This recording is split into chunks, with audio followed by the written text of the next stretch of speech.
আসসালামু আলাইকুম। শিমুল মিউনিয়ন north school and college কর্তৃক আয়োজিত আজকের অনলাইন ক্লাসে সবাইকে স্বাগতম। আশা করি সবাই ভালো আছো, সুস্থ আছো আল্লাহর রহমতে এবং তোমাদের দোয়ায় আমিও ভালো আছি।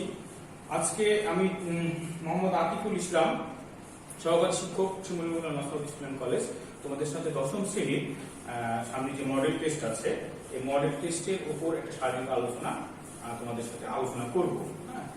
আজকে আমরা যে বিষয়গুলো নিয়ে আলোচনা করবো বা যে অধ্যায়গুলো নিয়ে আলোচনা করবো সেগুলো হচ্ছে প্রথম অধ্যায়, দ্বিতীয় অধ্যায়, তৃতীয় অধ্যায় এবং অষ্টম অধ্যায়। এক কথায় তোমাদের যে প্রথম মডেল টেস্টের যে পড়াটা তোমাদের দেওয়া আছে সেই প্রথম মডেল টেস্টের যে 4টা অধ্যায়ের উপর তোমাদের পরীক্ষা হবে সেই 4টা অধ্যায় নিয়ে একটা মোটামুটি শারীরিক আলোচনা তোমাদের সাথে করবো। তাহলে আমরা প্রথমে দেখবো যে আজকের আলোচনা থেকে আমরা কি কি বিষয়গুলো শিখবো।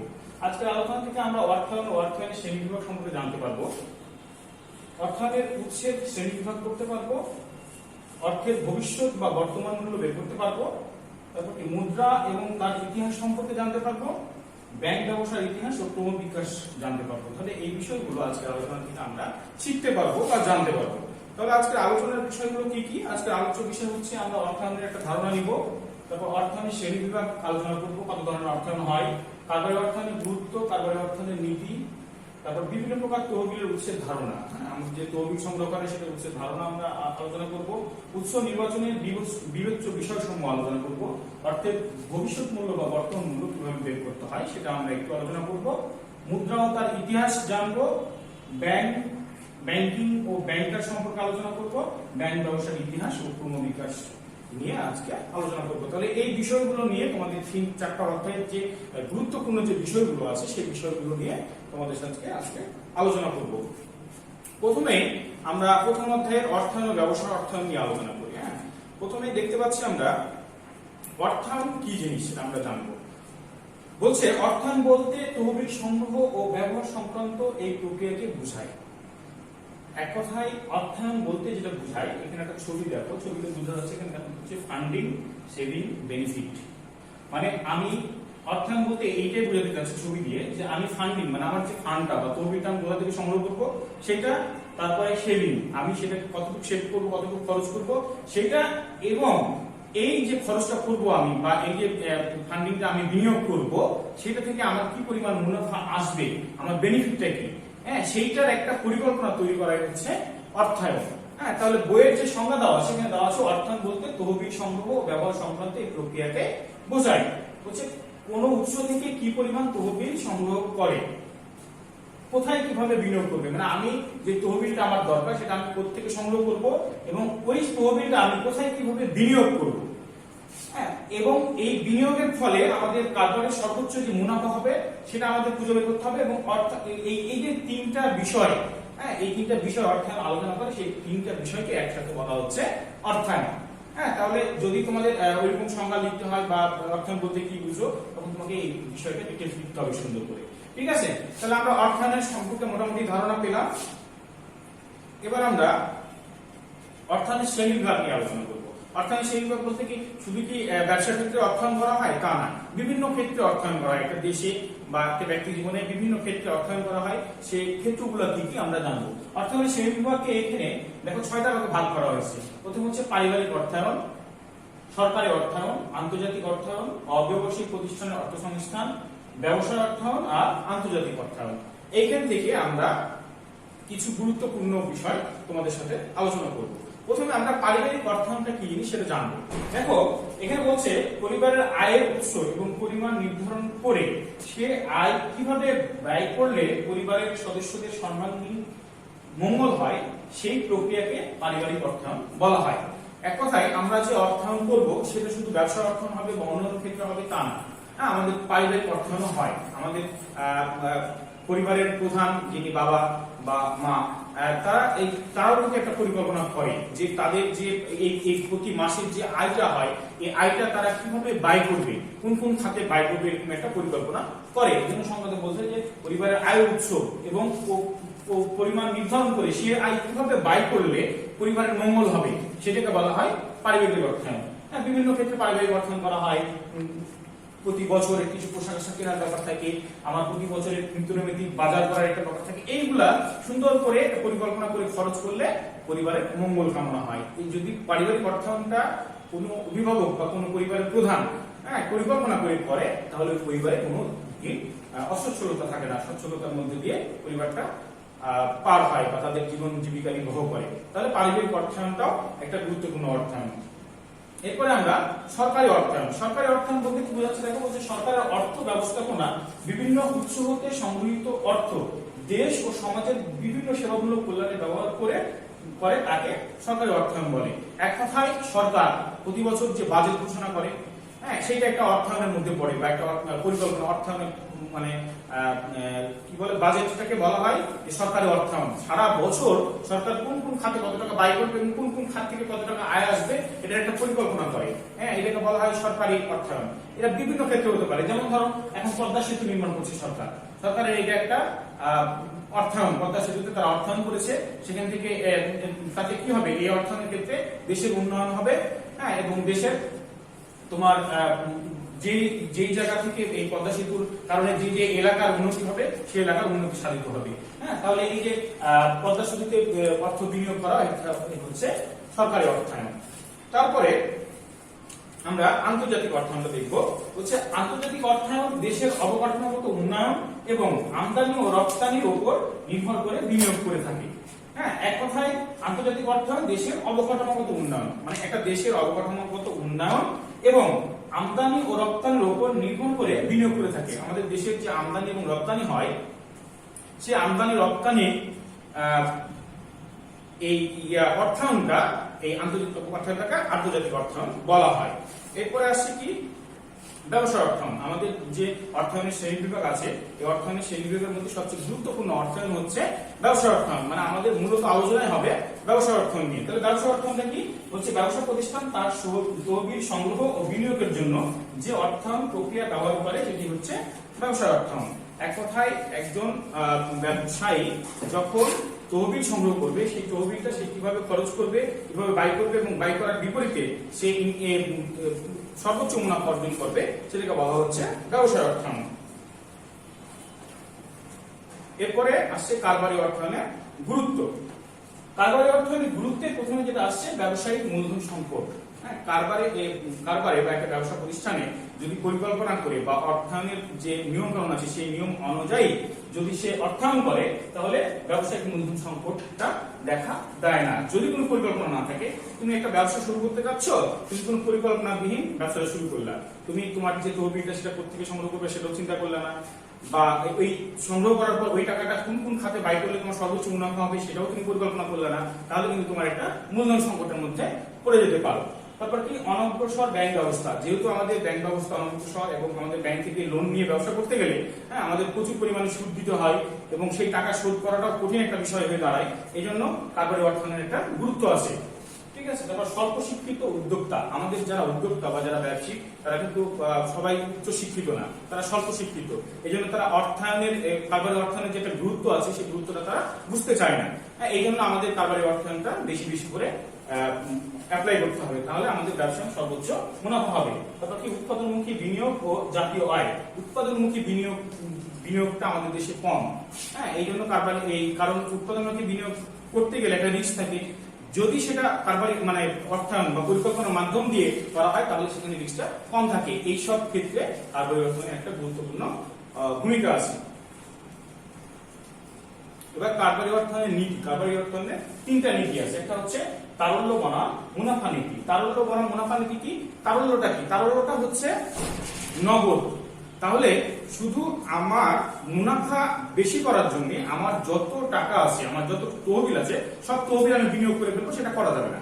আমাকে কিছু নগদ টাকা ব্যবসা প্রতিষ্ঠানে রাখতে হবে, কারণ যে কোনো সময় যে কোনো দুর্ঘটনা ঘটতে পারে।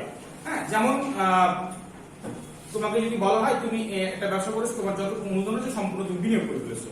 এখন হঠাৎ করে এই যে করোনাকালীন একটা পরিস্থিতিতে সরকার লকডাউন ঘোষণা করলো, সব ব্যবসা বাণিজ্য সব বন্ধ থাকলো।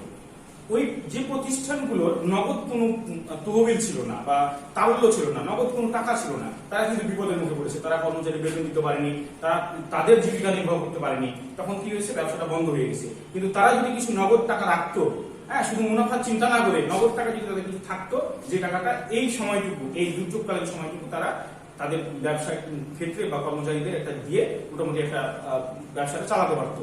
তাহলে এই যে তারল্য আর মুনাফার মধ্যে একটা সম্পর্ক থাকা লাগবে। তারপর কি উপযুক্ততার নীতি। হ্যাঁ, তুমি যে ব্যবসাটা করছো সেইটাই বিপরীতে তুমি যে তহবিলটা সংগ্রহ করছো সেটা বা তহবিলের যে উৎসটা সেটা কতটা উপযুক্ত তোমার ব্যবসার জন্য সেটা তোমাকে খেয়াল করতে হবে। এই নীতিটা বা এই চিন্তাটা তোমার মাথায় যখনই তুমি অর্থায়ন করবে তখন তোমার মাথায় থাকা লাগবে। তারপর কি কারবারের বৈচিত্র্যায়ন বা ঝুঁকি বন্টন। কারবারের মধ্যে একটা বৈচিত্র্যায়ন থাকতে হবে, নাহলে তুমি ঝুঁকির মধ্যে পড়ে যাবে। কিরকম বৈচিত্র্যায়ন থাকতে হবে? তুমি একই জিনিস বারবার নিয়ে আসছো। একটা এখানে আমি একটা ছবি দিয়েছি, দেখো ইউনিলিভার কোম্পানি। ইউনিলিভার কোম্পানির একটা সাবান, এরা কিন্তু দিনের পর দিন চেঞ্জ করতে থাকে, ফ্লেভার চেঞ্জ করতে থাকে, প্যাকেট চেঞ্জ করতে থাকে। হ্যাঁ, একটা বৈচিত্র্যায়ন নিয়ে আসে। যদি এই বৈচিত্র্যটা না থাকে তাহলে তুমি ঝুঁকির মধ্যে পড়ে যাবে। তাই কারবারে বৈচিত্র্যায়ন নিয়ে আসাটা একটা খুব গুরুত্বপূর্ণ বিষয়। হ্যাঁ, অর্থায়ন করার সময় তোমাকে চিন্তা করতে হবে যে দরকার আমার এই কারবারের বৈচিত্র্যায়নের জন্য আমাকে কিছু খরচ করতে হবে, সেটা একটা খাত থাকা লাগবে। এই তিনটা বিষয় কারবারে অর্থায়নের নীতি, এই তিনটা বিষয় মাথায় রেখে তোমাকে কারবারে অর্থায়ন করতে হবে। এবার আমরা দ্বিতীয় অধ্যায়ে অর্থায়নের উৎস নিয়ে আলোচনা করব। দ্বিতীয় অধ্যায়ের মূল যে বিষয়টা সেটা হচ্ছে তোমার যে উৎসগুলো আছে, অর্থায়নের যে উৎসগুলো আছে সেই উৎসগুলো আমি প্রত্যেকে সংগ্রহ করতে পারি, কোন কোন খাত থেকে আমরা সংগ্রহ করতে পারি সেই বিষয়গুলো নিয়ে আলোচনা করব। হ্যাঁ, কারবারি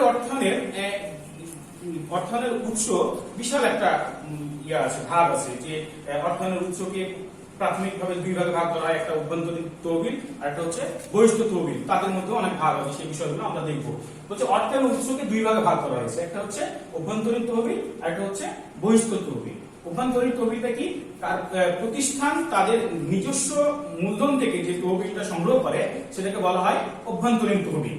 হ্যাঁ, আর বহিষ্ঠ তহবিল বলতে কি? কারবারের নিজস্ব যে মূলধন আছে এই মূলধনের বাইরে থেকে যে মূলধনটা সংগ্রহ করে, এক কথায় তাদের নিজস্ব মূলধন না, তারা বাইরে ব্যাংক থেকে ঋণ নিল বা শেয়ার বিক্রি করে মূলধন সংগ্রহ করলো, এগুলো হচ্ছে বহিষ্ঠ তহবিল। ঠিক আছে, এখন এই অভ্যন্তরীণ তহবিলের মধ্যে আবার ভাগ আছে।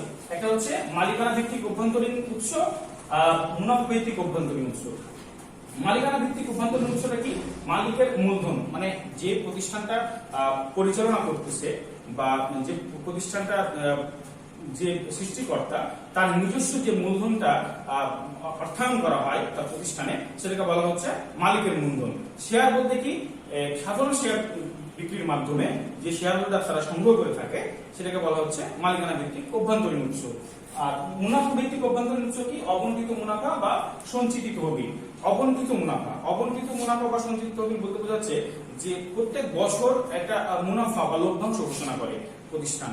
এই লভ্যাংশ থেকে এই মুনাফা থেকে কিছু অংশ বন্টন করা হয় না, শেয়ার হোল্ডারদের মাঝে বন্টন করা হয় না, সেই মুনাফাটাকে বলা হয় অবন্টিত মুনাফা। এবং এই মুনাফাটা আবার একটা তহবিল থাকে, সঞ্চিত তহবিল, ওই তহবিলে রাখা হয়। যখন কোনো অবন্টিত মুনাফা সঞ্চিত তহবিলে রাখা হয় এবং সেই সঞ্চিত তহবিল থেকে ব্যবসা প্রতিষ্ঠান তার নিজস্ব মানে তার যে মূলধন আছে বা তহবিল আছে তহবিলে বিনিয়োগ করে, তখন সেটাকে বলা হয় অবন্টিত মুনাফা বা সঞ্চিত তহবিল থেকে অর্থায়ন করা। হ্যাঁ, তারপরে লভ্যাংশ সমতাকরণ তহবিল।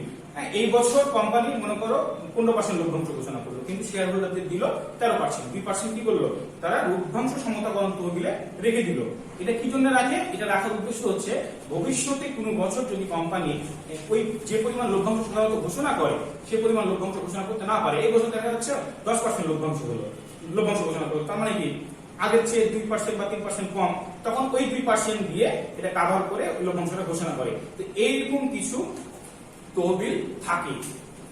কোম্পানি তার প্রয়োজনে তার বাইরে থেকে লোন না নিয়ে বা বাইরে থেকে শেয়ার না বিক্রি না করে এই লভ্যাংশ সমতাকরণ তহবিল থেকে অর্থ সংগ্রহ করে থাকে। তারপর কি?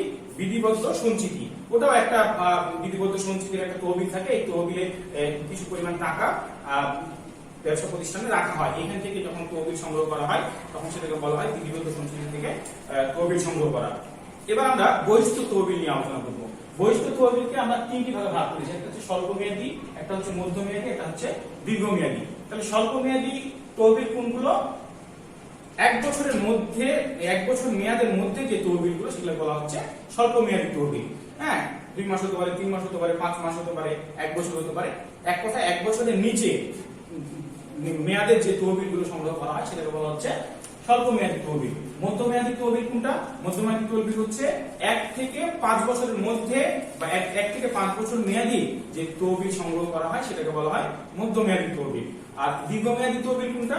দীর্ঘমেয়াদী তহবিল হচ্ছে 5 থেকে উপরে, 7 হতে পারে, 8 হতে পারে, 10 হতে পারে, 12 হতে পারে, 15 হতে পারে, এক কথায় 10 এর উপরে, 5 এর উপরে বা 5 বছরের উপর মেয়াদী যে তহবিলগুলো সংগ্রহ করা হয় সেগুলোকে বলা হয় দীর্ঘমেয়াদী তহবিল। তাহলে এই স্বল্প মেয়াদী তহবিল, মধ্যমেয়াদী তহবিল, দীর্ঘমেয়াদী তহবিলের মধ্যে আবার ভাগ আছে। প্রথমে বলছে কি প্রাপ্য বিল বাট্টাকরণ। এই স্বল্প মেয়াদী দুইটা ভাগ, একটা হচ্ছে প্রাতিষ্ঠানিক, একটা হচ্ছে অপ্রাতিষ্ঠানিক। হ্যাঁ, এই প্রাতিষ্ঠানিক মধ্যে প্রাপ্য বিল বাট্টাকরণ। প্রাপ্য বিল বাট্টাকরণ মানে কি? আগে বাট্টাকরণটা কি? বিল বাট্টাকরণ বলতে বোঝাচ্ছে যে একটা প্রতিষ্ঠান বা একটা কোম্পানি যখন কাউকে ধারে পণ্য বিক্রি করে, হ্যাঁ, এই বিক্রি করার পরে তাদের মধ্যে একটা বিল তৈরি হয় যেটাকে বলা হয় প্রাপ্য বিল। এই প্রাপ্য বিলটা এমন ভাবে তৈরি করা হয় যে আপনি আমার কাছ থেকে 10 বছরের জন্য 1 বছরের জন্য একটা বাকিতে পণ্য ক্রয় করলেন, এই টাকাটা 1 বছর পর আমাকে শোধ করবে।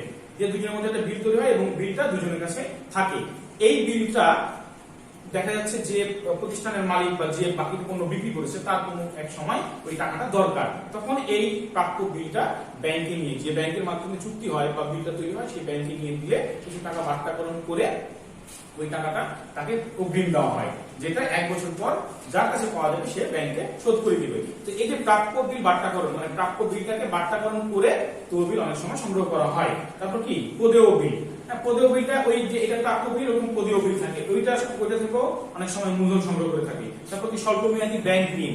হ্যাঁ, কোন ছোট ছোট আর্থিক প্রতিষ্ঠান থেকে 1 বছরের জন্য, 6 মাসের জন্য তোমার ক্ষুদ্র ক্ষুদ্র ব্যাংক থেকে বা ক্ষুদ্র থেকে 1 বছরের মধ্যে যে 1 বছর মেয়াদী যে অর্থায়ন করা হয় সেটাকে বলা হয় স্বল্প মেয়াদী ব্যাংক ঋণ। তারপর ক্ষুদ্র ঋণ, যেমন গ্রামীণ ব্যাংক, গ্রাহক, এগুলো ক্ষুদ্র ঋণ দেয়। এদের টাকা এক সপ্তাহ পর পর শোধ করতে হয়। দেখা যাচ্ছে এটা মেয়াদ থাকে 1 বছর, 1 বছরের মধ্যে থাকতে হবে। এইরকম যে ক্ষুদ্র ঋণ নিয়ে যে তহবিল সংগ্রহ করা হয় সেটাকে বলা হচ্ছে ক্ষুদ্র ঋণের স্বল্প মেয়াদী উৎসের প্রাতিষ্ঠানিক উৎস।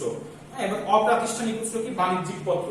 বাণিজ্যিক পত্র বিক্রি করে অনেক সময় তহবিল সংগ্রহ করা হয়। ক্রেতা হতে অগ্রিম গ্রহণ, তোমার এখন টাকা দরকার, তুমি তোমার ব্যবসা প্রতিষ্ঠানে মূলধন দরকার, অন্য কোনো উপায় তোমার নাই, তখন তুমি একটা জিনিস চিন্তা করলা যে আমার যারা ক্রেতা আছে, যারা প্রতিনিয়ত আমার এখান থেকে পণ্য ক্রয় করে, তাদের কোনো একজনের কাছে আমি বললাম যে আমাকে 1 লক্ষ টাকা একটু অগ্রিম দাও, সামনের মাসে বা সামনের বছর আমার কাছে 1 লক্ষ টাকা পণ্য নিয়ে। হ্যাঁ, এইভাবে ক্রেতা হতে অগ্রিম গ্রহণ করে মূলধন সংগ্রহ করা হয়। মজুদ মাল বন্ধকীকরণ। মজুদ মাল বন্ধকীকরণ বলতে বোঝাচ্ছে কি যে তোমার কিছু মাল আছে সেগুলা বন্ধক করে তুমি অর্থ সংগ্রহ করতে পারো। গ্রাম্য মহাজন, হ্যাঁ, গ্রামের কিছু মহাজন থাকে যারা সুদের বিনিময়ে অনেক সময় টাকা দিয়ে থাকে, হ্যাঁ, সেখান থেকেও অর্থায়ন করা যায়। তারপর কি মধ্যমেয়াদী বাণিজ্যিক ব্যাংক প্রদত্ত ঋণ।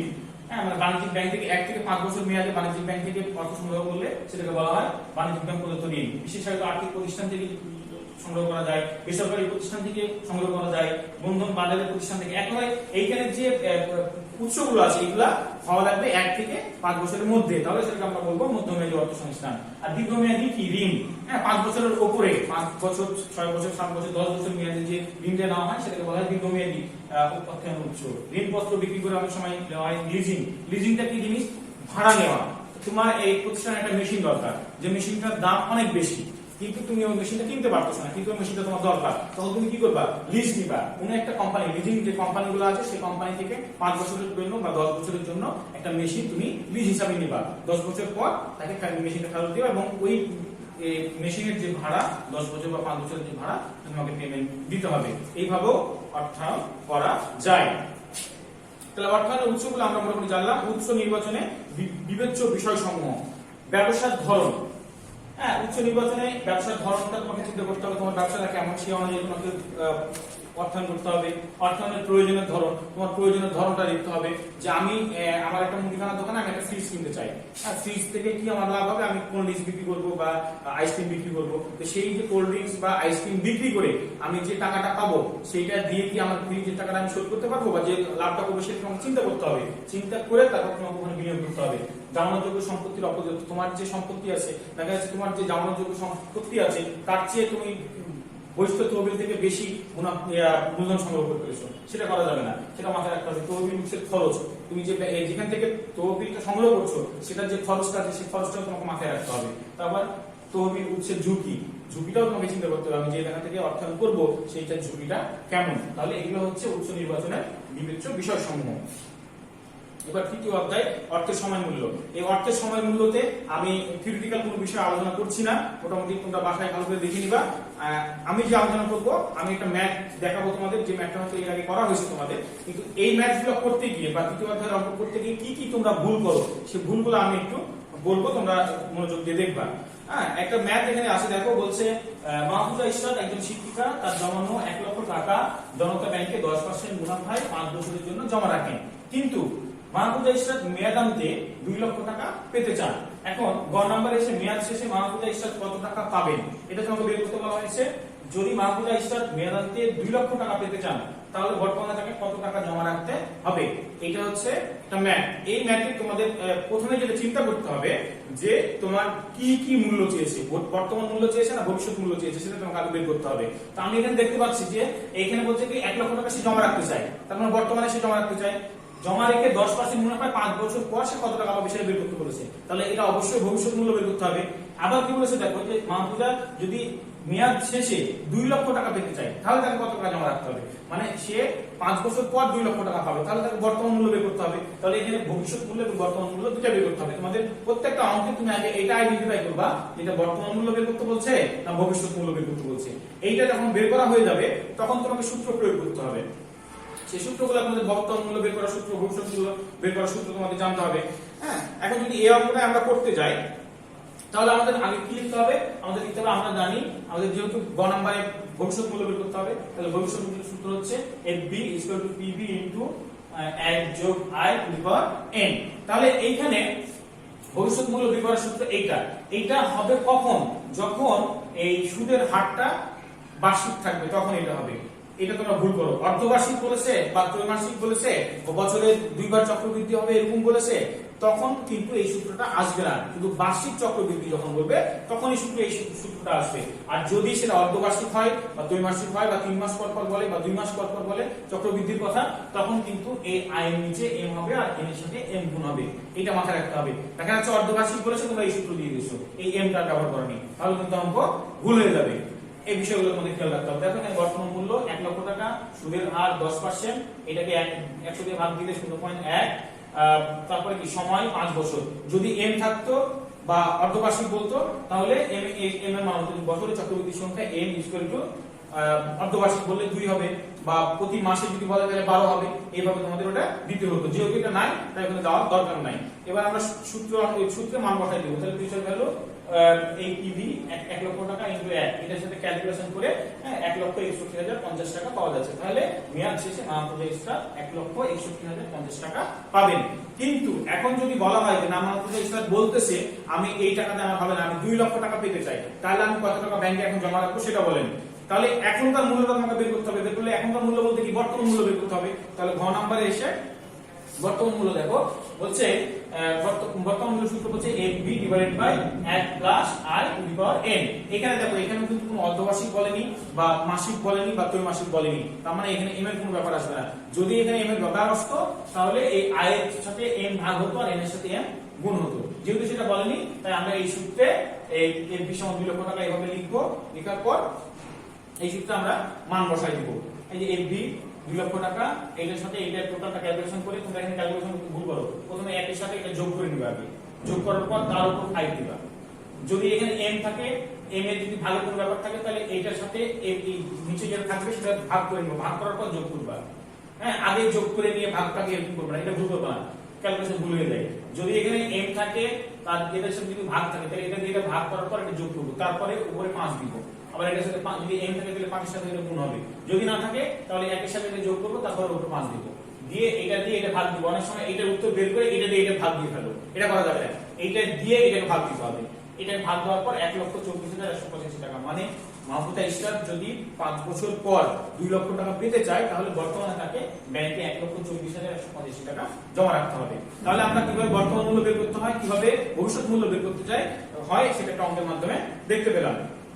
এবার অষ্টম অধ্যায়ের মুদ্রা, ব্যাংক ও ব্যাংকিং নিয়ে আলোচনা হবে। প্রথমে আমরা মুদ্রার ইতিহাস জানবো। হ্যাঁ, মুদ্রার ইতিহাস জানতে গেলে আমাদের একবারে শুরুর দিকে যাওয়া লাগবে যে মুদ্রাটা কিভাবে আসলো। এইখানে দেখা একটা ছবি দেওয়া আছে, বলা হচ্ছে বার্টার সিস্টেম। বার্টার সিস্টেম মানে কি? দ্রব্যের বিনিময়ে দ্রব্য। মানে দেখো এখানে একটা ছবি দেওয়া আছে যে আমার কলা আছে, আরেকজনের আপেল আছে। যখন টাকা ছিল না তখন এই কলার বিনিময়ে আপেল নেওয়া হতো, এই আপেলের বিনিময়ে তাকে কলা দেওয়া হতো, এইভাবে পণ্যের বিনিময়ে পণ্য দেওয়া নেওয়া হতো। তাহলে এই পণ্যের বিনিময়ে পণ্য দেওয়া নেওয়ার যে সিস্টেম সেটাকে বলা হচ্ছে বার্টার সিস্টেম বা দ্রব্য বিনিময় প্রথা। তাহলে এই দ্রব্য বিনিময় প্রথাটা যখন চালু ছিল তখন এই দ্রব্য বিনিময় প্রথাটা দিন দিন কঠিন হয়ে যাচ্ছিল মানুষের কাছে। এইভাবে চাল দিয়ে ডাল নেওয়া, ডাল দিয়ে তেল নেওয়া, এইগুলো একটা মানুষের একটা ঝামেলাপূর্ণ একটা বিষয় হয়ে যাচ্ছিল। তখন মানুষের মাথায় একটা বুদ্ধি আসলো যে আমাদের এমন কিছু একটা বিনিময়ের মাধ্যম বের করতে হবে যেটার মাধ্যম দিয়ে আমরা সহজেই যে কোনো জিনিস নিতে পারি। হ্যাঁ, তখন তারা কি করলো? তারা মুদ্রাকে আবিষ্কার করলো। কিভাবে আবিষ্কার করলো? যে তারা যে মূল্যবান যে জিনিসগুলো তার তখন ওই সময় ছিল, যেমন ধরো কড়ি, শামুক, হ্যাঁ, তারপর সোনা, তামা, এগুলাকে তারা বিনিময়ের মাধ্যম হিসাবে ব্যবহার করা শুরু করলো। হ্যাঁ, এই ছোট ছোট মুদ্রা বা ছোট ছোট সোনার অংশ বা দেখা যাচ্ছে কড়ি বা মূল্যবান যে জিনিসগুলো, এইগুলো দিয়ে তারা, শামুক, এগুলো দিয়ে তারা বিনিময়ের মাধ্যম হিসাবে দেখা যাচ্ছে 5টা কড়ি দিয়ে তারা কলা কিনলো বা 10টা ইয়া দিয়ে তারা আপেল কিনলো। এইভাবে তারা প্রচলনটা শুরু করলো। ঠিক ওই সময় থেকে মুদ্রার প্রচলনটা শুরু হয়েছে। আস্তে আস্তে এই সব মুদ্রা থেকে সোনার মুদ্রা আসলো, তামার মুদ্রা আসলো, তারপর আবার কাগজের মুদ্রা আসলো। এইভাবে আসলে মুদ্রাটা আমাদের দেশে বা সারা পৃথিবীতে চালু হয়েছে। এখন তাহলে মুদ্রা কি? হ্যাঁ, মুদ্রা কি? এখানে 4টা ছবির মাধ্যমে আমি বোঝানোর চেষ্টা করছি। দেখো বলছে, আমরা যদি ধরি এইখানে দেখো এখানে একটা বাড়ি, এই টাকার বিনিময়ে সে বাড়িটা কিনে নিচ্ছে। তাহলে মুদ্রা বলতে আমরা যেটা বলি, মুদ্রা হচ্ছে একটা বিনিময়ের মাধ্যম। মানে কোনো কিছু যখন আমি কারো কাছ থেকে নিব তখন সেটা মুদ্রার বিনিময়ে নিব। এই জন্য বলা হচ্ছে, মুদ্রার সংজ্ঞায় বলা হচ্ছে মুদ্রা হচ্ছে বিনিময়ের মাধ্যম। তারপর কি? মুদ্রা সবার নিকট গ্রহণযোগ্য। মুদ্রা দেখো টাকা কি কারো কাছে গ্রহণযোগ্য না এরকম হচ্ছে? টাকা দিলে কেউ বলবে না আমার দরকার নাই। এই জন্য বলা হচ্ছে মুদ্রা হচ্ছে সবার নিকট গ্রহণযোগ্য। তারপরে কি? মুদ্রা মূল্যের পরিমাপক হিসাবে কাজ করে। এই জায়গায় একটা দেখো লাইট, এই লাইটের মূল্য কত সেটা টাকা দিয়ে পরিমাপ করা হচ্ছে। এই লাইটের মূল্য যদি 50 টাকা হয় তাহলে এটার এই লাইটটার মূল্যটা পরিমাপ করা হচ্ছে কি দিয়ে? টাকা দিয়ে। তাহলে আমরা জানতে পারলাম যে মুদ্রা হচ্ছে বিনিময়ের মাধ্যম যেটা সবার নিকট গ্রহণযোগ্য এবং যেটা মূল্যের পরিমাপক হিসাবে কাজ করে এবং সঞ্চয়ের বাহন হিসাবে কাজ করে। মানে মুদ্রা আমরা খুব সহজে সঞ্চয় করতে পারি। হ্যাঁ, তাহলে মুদ্রার সংজ্ঞাটা আমরা এই 4টা ছবির মাধ্যমে বুঝতে পারলাম যে মুদ্রা হচ্ছে বিনিময়ের মাধ্যম যেটা সবার নিকট গ্রহণযোগ্য এবং মূল্যের পরিমাপক হিসাবে কাজ করে এবং সঞ্চয়ের বাহন হিসাবে কাজ করে, তাকে মুদ্রা বলা হয়। এবার আসছে ব্যাংক। ব্যাংক কি? বলছে ব্যাংক একটি আর্থিক প্রতিষ্ঠান যা জনগণের কাছ থেকে সুদের বিনিময়ে আমানত সংগ্রহ করে এবং মুনাফা অর্জনের নিমিত্তে বিনিয়োগ করে এবং চাহিদা মাত্র অথবা নির্দিষ্ট সময়ান্তে সঞ্চয়কারীর কাছে ফেরত দিতে বাধ্য থাকে। তাহলে ব্যাংকের সংজ্ঞা দিতে গেলে আমরা এক কথায় যদি বলতে চাই তাহলে বলবো ব্যাংক একটা আর্থিক প্রতিষ্ঠান। এটা যদি একটু ভেঙে বলতে চাই তাহলে বলতে হবে যা জনগণের কাছ থেকে সুদের বিনিময়ে অর্থ সংগ্রহ করে বা আমানত সংগ্রহ করে এবং মুনাফা অর্জনের নিমিত্তে সেই টাকাগুলো আবার বিনিয়োগ করে এবং যে বিনিয়োগকারী বা যে আমানতকারী ওই ব্যাংকে টাকা জমা রেখেছে সে আমানতকারীকে তার চাহিদা মতো তাকে ফেরত দিতে হবে, তাকে ব্যাংক বলা হয়। এবার ব্যাংকিং ও ব্যাংকার। হ্যাঁ, বলছে দেখো যে ব্যাংকিং কি জিনিস? ব্যাংকিং বলছে ব্যাংকের সকল আইনসঙ্গত কার্যাবলীকে ব্যাংকিং বলা হয়। এটা একটা ব্যাংকিং যেখানে যত ধরনের কাজ হয়, অর্থ লেনদেন, তারপর এই যে বুথ, তারপরে মোবাইল ব্যাংকিং থেকে শুরু করে লকার সিস্টেম, এই যাবতীয় যে কার্যাবলীগুলো আছে সেগুলো সবগুলো সমষ্টিকে বলা হচ্ছে ব্যাংকিং। তারপরে ব্যাংকার কাকে বলা হচ্ছে? ব্যাংকিং ব্যবসা পরিচালনার সাথে সরাসরি যুক্ত ব্যক্তিবর্গকে ব্যাংকার বলা হয়। হ্যাঁ, যেখানে একটা ব্যাংকারের ছবি দেখা যায় কত কাজ নিয়ে ব্যস্ত, বিভিন্ন রকম কাজ, 10-12টা হাত নিয়ে, মানে এই সরাসরি ব্যাংকের কার্যক্রমের সাথে যে যারা জড়িত থাকে তাদেরকে ব্যাংকার বলা হয়। এবার ব্যাংক ব্যবসার ইতিহাস ও ক্রমবিকাশ। ব্যাংকটা এমনি এমনি সৃষ্টি হয়নি, ব্যাংকটা সৃষ্টি হয়েছে কোন একটা প্রয়োজন থেকে। যখন এইরকম মুদ্রা সৃষ্টি হলো, মুদ্রা সৃষ্টি হওয়ার পর এই মুদ্রা মানুষের সঞ্চয় করার একটা প্রবণতা সৃষ্টি হলো। তখন তারা কোথায় সঞ্চয় করবে, কিভাবে সঞ্চয় করবে? হ্যাঁ, তখন তারা কি করলো, তারা একটা টেবিল নিয়ে একজনকে বসালো, ওই গ্রামের একটা পণ্ডিত ব্যক্তিকে, যে আপনি এখানে বসবেন, এখানে এসে যারা যাদের টাকা জমা দেওয়া দরকার তারা এসে টাকা জমা দিবে, হ্যাঁ, আর যাদের টাকা দরকার তারা এখান থেকে লোন হিসেবে টাকা নিয়ে যাবে। এইভাবে একটা ব্যাংকের সৃষ্টিটা মানুষের মাথার মধ্যে আসে। হ্যাঁ, এই জন্য ব্যাংকের আবেদনিক অর্থ ওই টেবিল চেয়ার এগুলোকে বলা হয়, যেহেতু টেবিল চেয়ার নিয়ে বসতো বা কোনো উঁচু একটা স্তূপের উপরে বসতো। এই জন্য দেখো এখানে কিছু ছবি দেওয়া আছে ব্যাংকের ইতিহাস, যে ওই সময় এইভাবে টাকা জমা হতো, তখন কিন্তু এরকম ব্যাংকিং ব্যবস্থা ছিল না। হ্যাঁ, এখন এই ব্যাংকটা সৃষ্টি হলো কিভাবে? দেখো প্রথমে এইভাবে আস্তে আস্তে যখন আমাদের ভারতবর্ষে ব্যাংকটা আসলো, তখন দ্য হিন্দুস্তান ব্যাংক 1700 সালে ভারতবর্ষে দ্য হিন্দুস্তান ব্যাংক নামে একটা ব্যাংক চালু হলো। হ্যাঁ, সেইখান থেকে যখন এই ভারত ভাগ হয়ে গেলো, ভারত পাকিস্তান আলাদা হয়ে গেলো, আমাদের পূর্ব পাকিস্তান আর পশ্চিম পাকিস্তান মিলে একটা দেশ হলো, ভারত আলাদা হয়ে গেলো, তখন তার আগে আবার রিজার্ভ ব্যাংক ইন্ডিয়া সৃষ্টি হলো, মানে সকল ব্যাংকের কেন্দ্রীয় ব্যাংক বা প্রধান হিসাবে রিজার্ভ ব্যাংক অফ ইন্ডিয়া 1935 সালে সৃষ্টি হলো। তারপরে ভারত ভাগ হয়ে গেল, মানে কি ভারত আলাদা হয়ে গেল, পূর্ব পাকিস্তান পশ্চিম আলাদা হলো। তারপরে তখন স্টেট ব্যাংক অফ পাকিস্তান 1948 সালে এটা সৃষ্টি হলো। আবার যখন পাকিস্তান আর ভারত, পূর্ব পাকিস্তান আর পশ্চিম পাকিস্তানের মধ্যে যুদ্ধ শুরু হলো, তখন কি হলো, বাংলাদেশ স্বাধীন হলো, বাংলাদেশের একটা তখন স্বাধীন ব্যাংক দরকার, তখন তারা এই 1972 সালে 26শে মার্চ বাংলাদেশ ব্যাংক সৃষ্টি করলো। এইভাবে মোটামুটি আমাদের ব্যাংকিং ব্যবস্থা এসে ঠিক আছে। তারপরে বিভিন্ন আরো ব্যাংক হলো, আস্তে আস্তে এখন বাংলাদেশে অনেকগুলো ব্যাংক, কিছু 4টা সরকারি ব্যাংক আছে, তারপরে 30-এর অধিক, মোটামুটি 40-এর অধিক মোটামুটি এর মধ্যে সরকারি ব্যাংক আছে। এতগুলো ব্যাংক নিয়ে এখন আমাদের ব্যাংকিং কার্যক্রম পরিচালিত হচ্ছে, আর বাংলাদেশ ব্যাংক হচ্ছে সব ব্যাংকের প্রধান। তো এই ছিল তোমাদের সাথে আজকের আলোচনা। আমি এখন 15টা জ্ঞানমূলক প্রশ্ন আর 15টা অনুধাবনমূলক প্রশ্ন তোমাদের একটু শেয়ার করবো। দেখো, জ্ঞানমূলক হলো অর্থায়ন কি নিয়ে কাজ করে, অর্থাৎ তহবিল সংগ্রহের প্রক্রিয়া নিয়ে কাজ করে। সরকারি অর্থায়নের মূল লক্ষ্য হচ্ছে জনগণের কল্যাণ করা। রপ্তানি থেকে আমদানি বেশি হলে কোন ধরনের ঘাটতি দেখা যায়, বাণিজ্য ঘাটতি দেখা যায়। ব্যয় সিদ্ধান্ত কি, আমি মূলধন সংগ্রহ করার পর বা তহবিল সংগ্রহ করার সেটা কোথায় কোথায় ব্যয় করবো সেটাকে বলা হয় ব্যয় সিদ্ধান্ত। আধুনিক অর্থায়নের যাত্রা শুরু হয় কোন দশকে, 60-এর দশকে। তারপর শেয়ার বিনিময়ে বিনিয়োগকারীদের নিয়মিত কি প্রদান করা হয়, লভ্যাংশ প্রদান করা হয়। ব্যাংক কি, ব্যাংক একটা আর্থিক প্রতিষ্ঠান। এই প্রশ্নগুলো খুব গুরুত্বপূর্ণ, তোমরা একটু বাসায় ভালো করে দেখবা। সঞ্চয়ের বাহন কি, সঞ্চয়ের বাহন হচ্ছে মুদ্রা। বহিষ্ঠ তহবিল কি, হ্যাঁ, নিজস্ব প্রতিষ্ঠানের বাইরে থেকে যে তহবিল সংগ্রহ হয় সেটাকে বলা হয় বহিষ্ঠ তহবিল। লেটার অফ ক্রেডিট এর বাংলা কি, এটা হচ্ছে প্রত্যয়পত্র, যেটা বিদেশে পণ্য লেনদেনের জন্য ব্যবহার করা হয়। কোনটি 1 থেকে 5 বছর মেয়াদী সংগ্রহিত তহবিলের হিসাব গণ্য করা হয়। হ্যাঁ, মধ্যমেয়াদী অর্থসংস্থানকে 1 থেকে 5 বছরের হিসাবে গণ্য করা হয়। স্বল্পমেয়াদী অর্থসংস্থান কি, 1 বছরের মধ্যে বা 1 বছর মেয়াদীর মধ্যে যে অর্থসংস্থান করা হয় সেটাকে বলা হয় স্বল্পমেয়াদী অর্থসংস্থান। কোথা থেকে, ব্যাংক শব্দটির উৎপত্তি। হ্যাঁ, ব্যাংকার্স, ব্যাংক, এই ধরনের শব্দগুলো থেকে বা ল্যাটিন শব্দ থেকে ব্যাংক শব্দটির উৎপত্তি। ব্যাংকার কাকে বলা হয়, ব্যাংকের সাথে সরাসরি যুক্ত ব্যক্তিবর্গকে ব্যাংকার বলা হয়। মুদ্রা কি, মুদ্রা হচ্ছে বিনিময়ের মাধ্যম, এক কথায়। এগুলো ছিল তোমাদের জ্ঞানমূলক প্রশ্ন। অনুধাবনমূলক প্রশ্ন এখানে 15টা দেওয়া আছে। প্রশ্নগুলো খুব গুরুত্বপূর্ণ। অর্থায়ন বলতে কি বুঝায়, এই প্রশ্নগুলো যখন তোমরা লিখবা তখন একটু বড় করে লিখতে হবে। 2 মার্কের মোটামুটি একটু ব্যাখ্যা থাকবে বা হালকা একটু ডিটেইলস আলোচনা থাকবে এরকম। পারিবারিক অর্থায়ন বলতে কি বুঝায়, ব্যবসা অর্থায়ন ব্যাখ্যা করো। অর্থায়নের উৎসকে মূলত কয় ভাগে ভাগ করা হয়েছে, কি কি। হ্যাঁ, তারপর আয় সিদ্ধান্ত বলতে কি বুঝায়, ব্যাংক জমানিত উত্তোলন কি, তারপর লিজিং কি, লিজিংটা আমি তোমাদের বললাম। এই প্রশ্নগুলো আমরা আলোচনার মধ্যে পেয়েছি। এই প্রশ্নগুলো আমি দেওয়ার উদ্দেশ্য হচ্ছে প্রশ্নগুলো গুরুত্বপূর্ণ, তোমরা এগুলো ভালো করে দেখবা। মুদ্রার কাজ ব্যাখ্যা করো। বিনিময় প্রথা বলতে কি বুঝায়, ব্যাংক কিভাবে এই নামক সৃষ্টি করে, কাগজে মুদ্রার সুবিধা লিখো। প্রাপ্য বিল বাট্টাকরণ কি, তহবিল উৎসের ঝুঁকি বলতে কি বুঝায়, দীর্ঘমেয়াদী তহবিল কাকে বলে, সঞ্চিত তহবিল বলতে কি বুঝায়। এই ছিল তোমাদের সাথে অনুধাবনমূলক প্রশ্ন।